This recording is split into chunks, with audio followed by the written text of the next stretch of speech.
Katie. And I'm Carly. And this is Teach 219. Let's check it out. So this is our Teach 219 class. This is where Carly sits.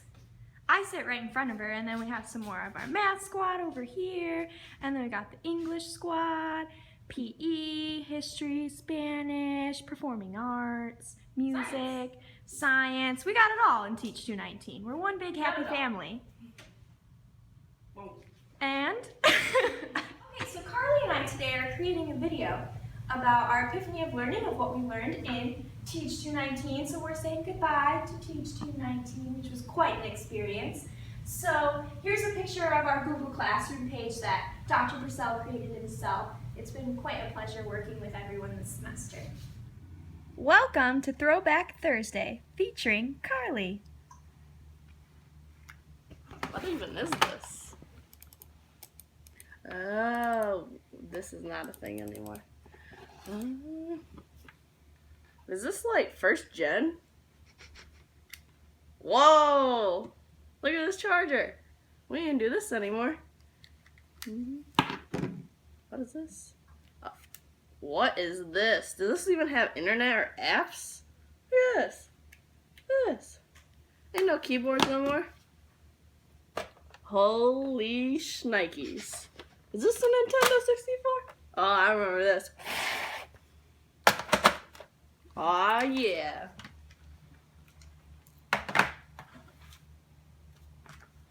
Whoa! This actually has words in it. It's a book. What? What's this? Oh, shoot. It's so old, it's broken. Oh, we gotta do the same thing here, too. Lizzie McGuire! Throwback. What is this? Oh, it's a puzzle. Don't we got apps for that now? What is this? Oh, envelopes. Anybody even use snail mail anymore? Like, do you need a stamp for this? Or what? Oh, cards. We got an app for that too. We don't need this. What? There's a lava lamp. I think my great grandma had one of these, like in the 70s or something. What else? There's a book. It's not a book. What is that? Is this like... Oh, it's a Disney movie. Let's try to play one of these.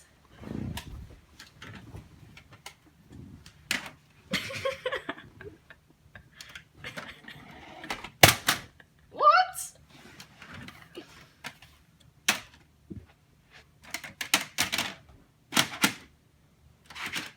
Oh, in here.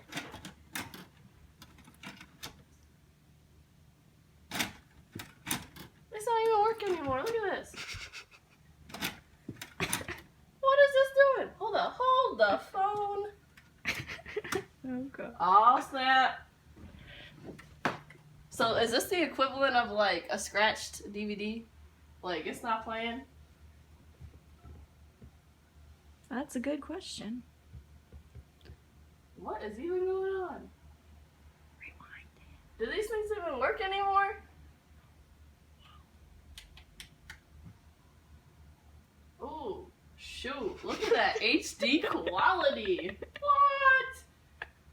HD? Oh, snap. Look at that. Look at that. Oh. What is even? Oh, snap.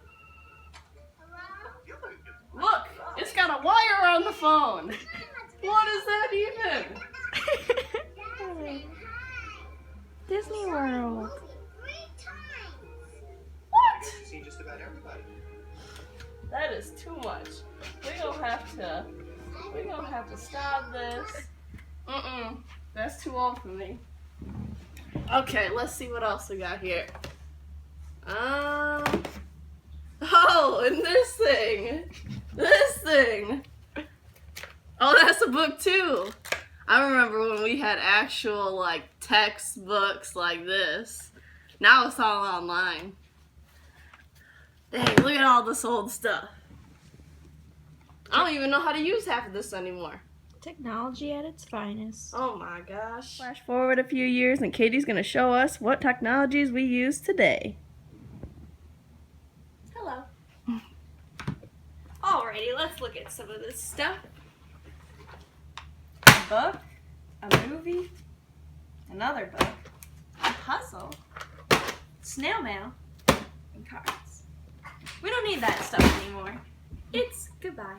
We can get all of that on these beautiful technologies that we have today. So, let's start with the iPad. So this is what Carly was talking about. Ooh, we have apps. You can even read books. You go to your little books. I only have one book. It's abstract algebra, but I definitely need that, so, you know. Besides that, you can go on the internet. We have like 50 million apps. You can text, you can take videos. It's pretty awesome. Then we have our little handy dandy Kindle. This is pretty awesome. You can just read, go on the internet, do whatever your little heart desires. Let's look at this. What is this? This is a speaker. Ooh. So if you want to take a mini throwback, we don't need this one of these huge hunky junkers anymore. We can just do it on this. Ooh, let's check out this. Ooh, can't even do it. Whoa! Computer / tablet, all in one. Got my little MacBook. I'm kind of an Apple lover. Ooh, it's a book. Oh, look, it's broadening the lens of literacy. Ooh. This is pretty cool. You can hook it up and watch all your favorite movies. Ooh, Fitbit. You like to exercise. Good idea. Here's a cell phone. This is like the story of our life. Every single child, every single kid, every single person on the planet pretty much has an iPhone or something similar. But, ooh, let's take a selfie. Oh, you're not in it. There we go. So this is technology of the 21st century. We're saying goodbye to all this kind of stuff, and we're moving forward to our beautiful phones. Okay, so we're going to talk about some of the technology tools that Dr. Purcell has showed us throughout this semester that has been something that can be really beneficial in any discipline, but specifically math. So I'm going to start with,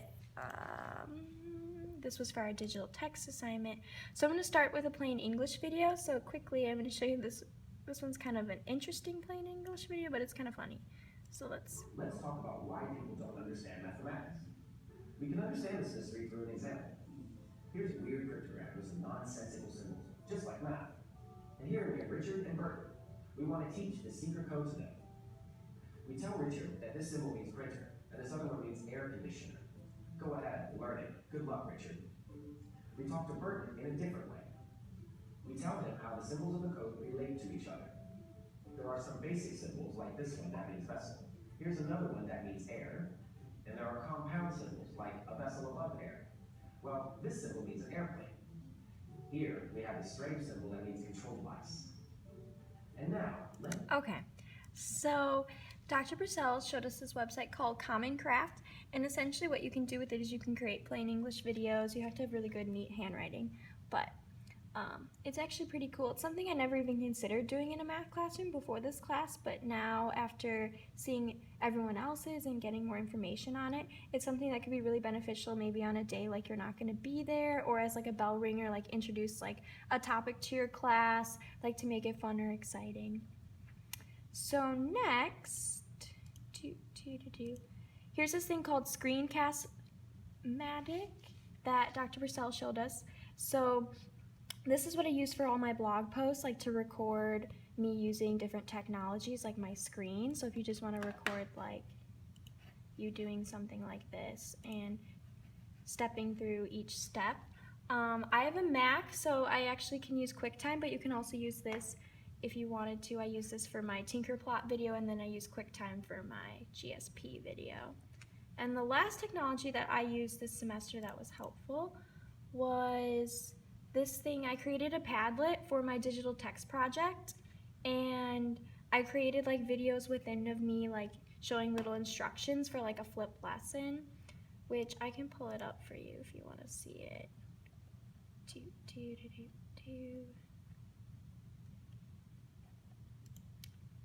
And I did mine on normal distributions. So I had like a bunch of little information with pictures that I drew on the whiteboard and then different videos of me explaining things. They're quite embarrassing, so go check them out. And then like calculator help. So it's a really cool website, so you can just, I chose to do it as if I was going to do it in my classroom as a flip lesson, so a day like they would go home and pretty much look at my Padlet and then take notes and then the next day answer any questions about it. But that's about it. I'm going to go over some more technologies that we learned about in this class and that I really enjoyed. So let's take a look. Okay, so this technology is called a blend space. It's one of the first technologies that was shown to us by Dr. Purcell. It is a compilation of different like videos and articles and other pictures and things like that that are centralized around one topic. So the example that was provided to us in class was George Orwell's 1984. So as you can see, there's a couple of YouTube videos and there's a couple of pictures here. But let's take a look at the one I created about trigonometry. So mine's about the acronym SOHCAHTOA. And as you can see, I have a video here. This is a music video. I have a TED Talk, an instructional video about how to use sine, cosine, and tangent. And then I have a few pictures and articles that are also very beneficial for people who are learning trigonometry. Blend Space can be used as a resource for your students or for yourself to store teaching tools or other aspects of the subject that will help you out throughout the lesson and throughout the unit. Another technology that we looked at during our digital text project was a s'more. So this video, I'm not going to show all of it, but this video shows a little bit about what a s'more is about.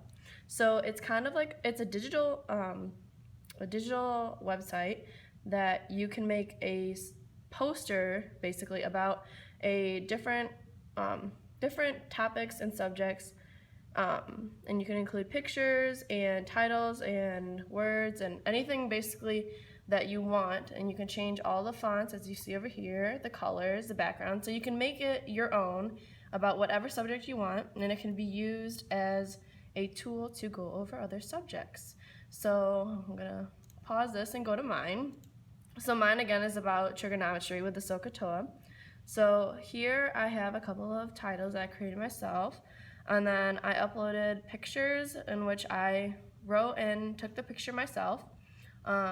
So as you can see, I have different places you can look at the pictures and what they mean, as well as I have a couple of examples. So this is a picture of the different things in SOHCAHTOA, and then I have a couple examples down here in which students can figure out the sides of a right triangle through using the formulas and information given to them. A third technology that we looked at was a time toast. So this is an interactive timeline which is mainly used in history, but you can also use it in math through math history. And so this one isn't math history, but this one, this example is the history of graphic design. So as you can see, if we hover over these little bubbles, we can see the date and the time of events or people, and I think if you click on them, you can create this so that you can describe the event if you click on it. But this is very interactive because it shows you how events are linked together and what times they occur. And so it is very helpful with learning multiple events that happen together. CPS! Warren! Pilsen! Chicago! Epiphanies! Okay, so we started our Chicago CPS trip at about 4:30 in the morning. I woke up and Carly slept over. She slept on this beautiful couch. She is like my 5th roommate practically. Yeah, it's unfortunate some days, but anyways. She loves me. She loves me, I guess. So the morning started at about 4:30, and then we started getting ready, and then Carly Forgot my lanyard. Oh, next 20 minutes we were running around with like a chicken with a head cut off, trying to find the lanyard. I swear, we called like 7 people trying to find this. At Couldn't 4:30 find in one. the morning. Yeah, 4:30 in the morning. Couldn't find one. My So roommate we was made a awake. makeshift. Yeah. We made a makeshift one. That was a mess. So the morning was a little bit hectic. As always. So, then once we got there, so I don't know about Katie, but I initially was kind of like scared because I've been in CPS a couple times, but I grew up in a really small town, so I had no idea what Pilsen Juarez was about. So like initially, I saw the metal detectors, I saw the security detail, and I was just kind of like scared and I didn't know what to expect. But then like once I got into the school, I started to feel safer and welcomed as I got to see the students. And then I just realized that all the students were like every other student, just like the students that were in my school and like me. What did you think, Katie? So, my aunt, she lives on the campus of UIC, so, like, her backyard is Pilsen. So I've been really familiar with the area, and it's something that, like, we'd go to dinner in Pilsen, so I wasn't, like, super, super nervous. And since coming to college, I've become more and more open about teaching in CPS. I don't know if I'm strong enough, or I could probably be eaten alive. I'm not super mean. I try to get better at that, but slowly but surely. I wasn't super nervous. I just kind of walked in not knowing what to expect. It was a little chaotic, but at the end of the day, I felt like I got so much out of this trip, and that's what we're going to talk about today. So first, we walked in, it was like I think second or third period, and I was with Mr. Clock, and then out of the blue, all of a sudden, all the other math majors just showed up and turned into my room. And I think that was like the highlight of the trip was just meeting Mr. Clock. He was an amazing man. We talked about some good things with him, didn't we? Yeah, what did we talk about? Well, I remember talking about certain students that stood out to him as like strong. They're like strong academics and they want to like pursue their. They have a strong passion for pursuing their future, and we also talked about. I think we talked about how students can go from community college to four-year universities. Mm-hmm. So those were 2 like interesting things that we talked about with him. Do you remember anything else we talked about with Mr. Clark? The cool thing is during his off period, when he was teaching biology, and then after that, we actually got to meet the student, me, DJ, and Jordan, and she was awesome to get her perspective on like the inside of Juarez and what it was truly like. And then she went on and talking about her college experience, how she really, really, really wanted to go to UIC, but she just couldn't afford it. And it was just heartbreaking inside. Like, I've been so lucky that I've been here, and I think Carly can say the same. Like, it was like an expectation. Like, you're going to college, you don't have a choice. Yeah.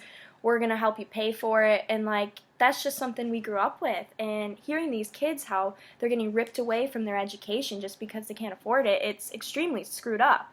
And it's not their fault. But at the same time, you know, the government can't afford these funds and give these loans to people, and it's a lot to put on a 17, 18-year-old kid to pretty much figure out their life and move forward. But what else do we see at Juarez? Well, not at Juarez, but in the community of Pilsen, we got to see how a lot of the community members were like impacting the schools. I think we talked about them like fundraising for the schools, and I don't know if they protested necessarily, but they supported the teachers in like hard times, so they supported their educators, and they also like helped provide necessities to not just like the schools, but like the community and everybody who's in the community. So I thought it was really cool how the community like bands together to support people and get things like done. It's like very tight-knit.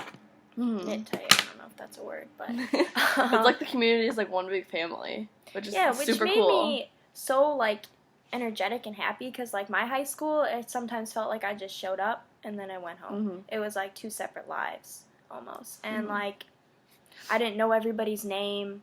I didn't connect with my teachers all the time on a one-on-one basis. You know, one semester maybe I did, the next semester it was like I was just another Katie out of the 750 Katies there on this planet.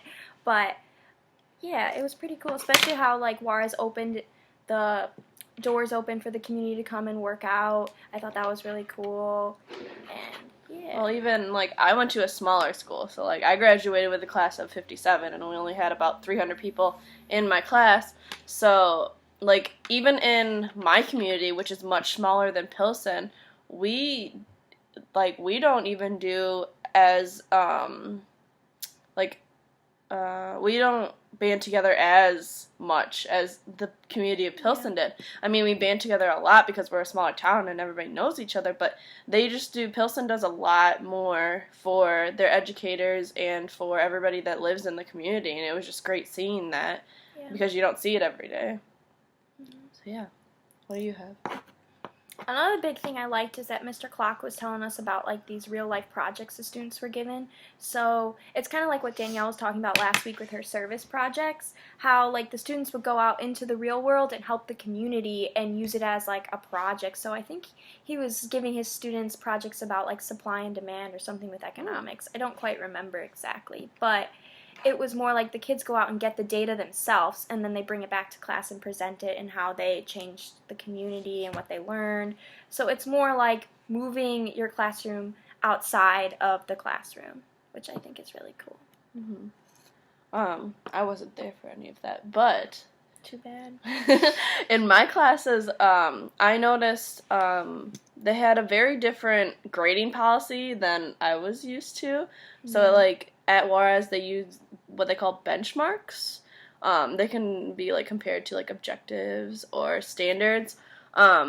So they, like, to get a certain grade or to pass a certain class, you have to get a certain amount of benchmarks. So I thought that was very interesting to see, like, how would they assess if the students passed the benchmark, or I think the teacher I was with, Mr. Durantz, I think that was his name, it was interesting to see how he assessed if they met a benchmark, or I think he also let them, like, make them up even after, like, they were talking about them in class. So if you missed, I don't know, benchmark number 3 at the beginning of the semester, you could make benchmark number 3 up at the end of the semester or the middle of the semester. So I thought it was pretty cool that, like, the students got multiple chances to show that they like, had the knowledge and could achieve a benchmark.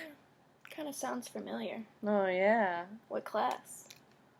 TCH 219. Oh! Standards. Yeah, which is kind of something foreign for us. Like, we're number people. Oh, yeah, Numbers especially as math run majors. this world, and it was very foreign, but it's actually kind of cool. We'll get to that later in a different video.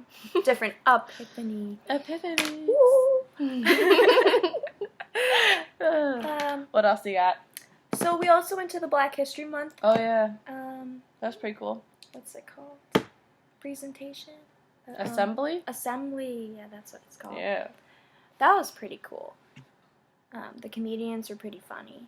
Mm-hmm. And the videos, it was pretty cool. Like, Well, just like, seeing everyone come together. wasn't most of the, like, school predominantly, like, Latina? Mm-hmm. And then, like, only a small percent was African American, but, like, they still, like, celebrated that portion of their school and their community, like, through presentations, and I thought it was cool how they like, displayed and appreciated, like, that part of their community and that history. So I thought never that was had super anything cool. like that in high school. Oh no, we never had. At my school, we never had any sort of, like, assemblies relating to culture. So I thought that was super cool how they displayed the culture and appreciated it for what it was. Yeah. It was more of, like, getting to know your students and not just looking for that grade or to make the school look good. It was for things like that, I feel like it's important for teachers and staff members to go to that so they can see their students and get to know what they think about and their opinions on things. Oh, yeah. And it was cool. Like, I had a lot of students ask Mr. Clock, like, oh, hey, are you going to be at that assembly today? And he was like, of course. Like, and all this kind of stuff. It was cool to see that, like, the teachers took time out of their day to actually go to those things. Oh, yeah. And just be supportive of their kids. Because a lot of kids were in the band and they were singing and playing instruments and dancing. So it was pretty cool. Mm-hmm. And the students can see how the teachers care. Like, if you show up, they're gonna appreciate that so much more and connect with you so much more. Oh, yeah. So it's gonna help in the long run. Oh, yeah. Mm-hmm. Do you have any more epiphanies from the Pilsen trip? So one thing Mr. Clock also talked about with me, Jordan, and DJ, and some of the other teachers were in his room during this time, was about some budget cuts that were happening. So I think it was like 9% of their paycheck for that like month was getting cut. Oh my gosh. Which is really, really scary. Like, as teachers, we know going into this, like, we're not going into it for the money. But even just hearing those things, like, it makes it more real that, like, yeah, we are going to try our best to, like, put on a happy face every day, but if we're not getting paid, it's quite scary. Or getting huge budget cuts, like, we're going to have to get second jobs. We're going to have to, you know, and on top of it, still make a difference in these kids' lives. But that's what we signed up for, you know? Oh, yeah. I mean, it's a lot to deal with having less money, but, like, you gotta push through. If it's what you want to do, like, push through. It just sucks that, like, sometimes your educators are living paycheck to paycheck because the country and the state can't afford to fund schools. Yeah. So it kind of sucks, but that's not what we're here for. But those are our epiphanies from the CPS trip. Bye. Good morning and welcome to Literacy News. Today I am Katie Sharkey coming from Stevenson 232 and we have a special guest star. Her name is Kelsey Clevin. So let's give it up for Kelsey Clevin!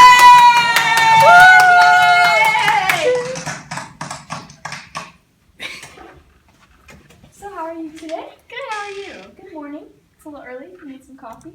I got you. So today we're going to talk about literacy.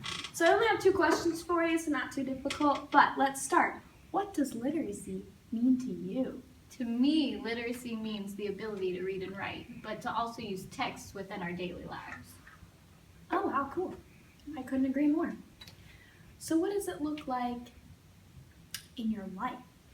In my life, well, my major is middle level math and science, and so there is literacy in math, but there's so much in science, in the different articles that we read, and even just writing lesson plans in general. Even the labs that I have my students use, they are constantly interpreting and reading different things that it's not just about science, it's also, like you said, about literacy. Yeah. So math is kind of tricky, like me and Carly struggle with this every day, but it's more, what we've learned, it's more about looking at the numbers as literacy and the interpreting of the numbers and the formula and the text within it, like the shapes, the symbols, da-da-da-da. So how do you feel about that? No, I completely agree. Like, I couldn't agree more. One thing that I really think of when thinking about math and literacy are word problems. Oh, yeah. That's how I feel about them. We have to have our kids, like, so here's my word problem. So, like, we can use all of our literacy strategies and maybe break down and circle keywords and underline things and find certain things to help break it down even further. This is a beautiful word problem, but, you know. Well, and especially in middle schools, in the classrooms that I've taught in, a lot of times the students may not understand something, and so you'll need to bring in real life events or like articles like that to help them understand what you're trying to teach and why it's significant. Oh, yeah. And you can bring those tools to life in math specifically, you know. You can bring in those water jugs or even bring in like a compass, for crying out loud, and make your own circles. Like, don't give it to them. Let's create it. Yeah, so thank you for joining us today. It was very nice to meet you. I'll see you in the apartment later. Welcome back from that commercial break. I'm Katie Sharkey from Literacy News from Stevenson 232 today. And our next guest of honor is my beautiful friend, Carly Beck. Oh, yay. Calm down, people, calm down. What she said. Anyways, so today, how are you doing? I'm Katie. Nice to meet you. I'm your friend, I know. Oh yeah, I forgot. Are you on here? Oh yeah. Okay. So today, we're going to talk about literacy again. So, what does literacy mean to you? Well, to me, you can take the original meaning of literacy. My bad. No, it's okay. You can take the original meaning of literacy, which is like reading and writing, but then you can take it a step further because it can mean, or you can have to do with meaning and analyzing the words that are given to you, or even like numbers and letters that are given to you. So that's how I see literacy. One thing I really like about literacy is I think it's really important that we like show multiple representations of literacy Oh, yes. to help our students see it, visually, auditorily. Is that a word? I think it's auditory. Auditory. Written. There's tons of different ways, so that's just something to keep in mind. Oh, yes. So what does it look like in your actual life? Maybe out in the world. I mean, as a mathematics educator or future educator, for me, I would see it as within the classroom. I'd see it as not necessarily the written word or like writing words and reading words, but as interpreting words such as like vocabulary words that the students are learning for the class, or even like looking at like a graph and analyzing that graph and then turning it into like a sentence. Like, this is what this graph means, and so writing it in a sentence so they can actually like articulate their thoughts about those graphs and about like equations and whatnot. Oh yeah, I couldn't even agree more. Like nowadays, especially at U-High through our CT, Miss Graziano, she would make sure on every single test to have like a question on there about having students analyze and interpret what the heck they just did. Oh yeah. Like finding the roots, for example, like what do those roots mean? So I think it's really important that we get to that next step where it's not just, math is plug and chug, and literacy is the best way to even attack that, Well, yeah, because it helps them understand what they're actually doing with those numbers and equations and graphs and what have you in math. It helps them understand what those actually mean. Oh yeah. So I feel like that's very important. So in your experience in Teach 219, what are some literacy strategies that you're going to take away from? Well, for like new vocabulary words, as I talked about earlier, we could use things like word sorts, so we can see how those words relate within one another or do not relate at all.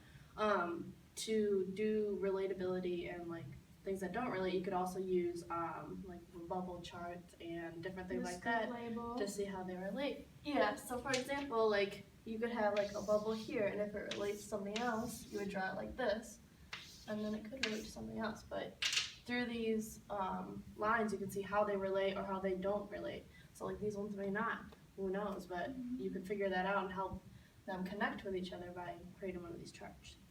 Oh yeah, you can have each student maybe using like a different literacy strategy and then having them compare like their different literacy strategies they use. It also gives them a chance to have some say in the way they understand and get to learn more words, and well, not necessarily words, anything. You can put anything in these bubbles. Oh yeah, make them responsible for their own learning. Oh yes. Essentially, you gotta do what you gotta do. Oh yeah. Math is life. Well, thanks for coming today. It was really nice talking to you. I'll see you later.